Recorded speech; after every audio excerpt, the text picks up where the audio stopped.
എന്താ രാഘവേട്ടാ പതിവില്ലാതെ ഇവിടെ? വീട്ടിൽ ആരുമില്ല. ആണോ? മരുമോള് വീട്ടിൽ പോയിട്ട് 2 ദിവസം കഴിഞ്ഞേ വരത്തുള്ളൂ. ഓ,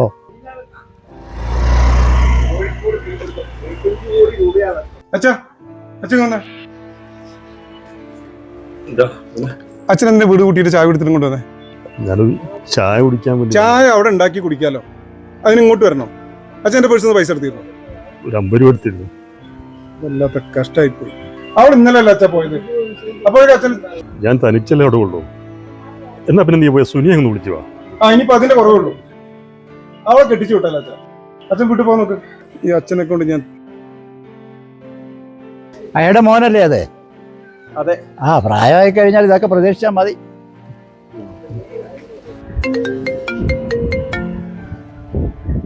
സുനി പറ മോളെ. നീ എന്തിനാ അച്ഛനെ വഴക്ക് പറഞ്ഞേ? അച്ഛനെ ഞാൻ ചീത്ത പറഞ്ഞോ? നീ അച്ഛൻ ഇന്നലെ കാണിച്ച് പണി എന്താ നിനക്കറിയോ? 4 പേരുടെ മുന്നിൽ വെച്ചാണോടാ ഇങ്ങനെയൊക്കെ പറയാ? നീ അച്ഛന്റെ കാര്യമാണെങ്കിൽ നീ എന്നോട് പറയണ്ട. കഷ്ടാണ് കേട്ടോ. നീ ഫോൺ വെച്ചേ 215 ഞാൻ ഇതിനകത്തിട്ട്. ശരി.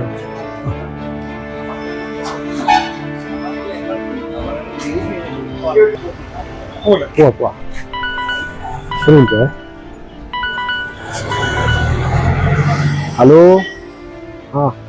അപ്പാ പറയൂ അപ്പാ. ശരി ആയിക്കോട്ടെ ഞാൻ പൊക്കോളാം. ശരി അപ്പാ. ശരി അപ്പാ. ഗുളിക കുടിച്ചോ അപ്പാ? ശരി, റെസ്റ്റ് അടിക്കട്ടോ. ശരി അപ്പാ, ശരി ആയിക്കോട്ടെ. ഞാൻ വെച്ചോട്ടെ. ശരി എന്നായിക്കോട്ടെ. ആരാടാ? എന്റെ പപ്പയടാ. പപ്പയോടൊക്കെ ഇങ്ങനെ സംസാരിക്കുന്നു? എന്റെ പപ്പല്ലടാ. അയ്യോ കഷ്ടം. പ്രവീൺ, ഒരു മിനിറ്റ്. ഇന്ന് നീ കടയിൽ നിന്റെ അച്ഛനോട് കാണിച്ചതേ ശുദ്ധ തമ്മാടിത്തരാ. എന്ത് പറ്റിന്നോ? നിന്റെ അച്ഛനാടാ അത്. നിന്റെ അമ്മ മരിക്കുമ്പോഴേ നിനക്ക് പ്രായത്തിലെന്നറിയോ? 3 വയസ്സാ. പിന്നെ നിങ്ങൾ 2 മക്കൾ ആലോചിച്ചാ അദ്ദേഹം വേറൊരു കല്യാണം പോലും കഴിക്കാതിരുന്നത്.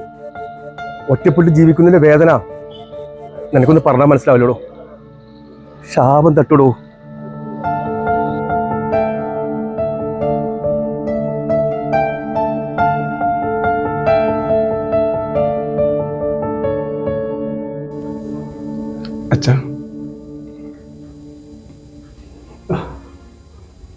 അച്ഛൻ എന്നോട് പൊറുക്കണം.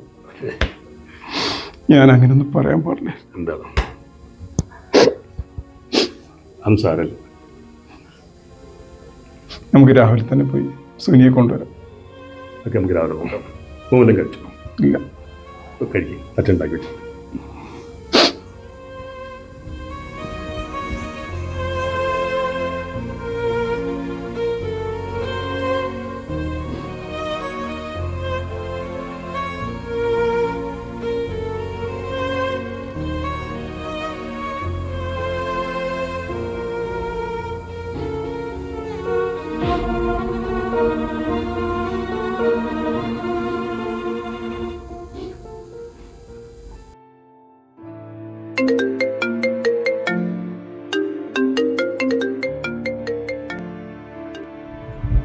സുനി, എന്താ ഞാനും അച്ഛനും വന്നുകൊണ്ടിരിക്കുക. റെഡി ആയിക്കോട്ടോ. ഓക്കെ അച്ഛനോട് കൂടെ. അതെ.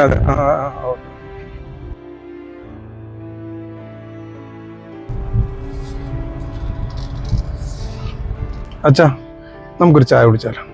വേണ്ട വിട്ടാ, നമുക്ക് സുനിയുടെ വീട്ടിൽ വിടാവോ? എന്നാ പിന്നെ സുനിയെ മാത്രമല്ല അവളെയും കൂടി കൊണ്ടുവരാം. ആണോ? സന്തോഷായി. ഓക്കെ.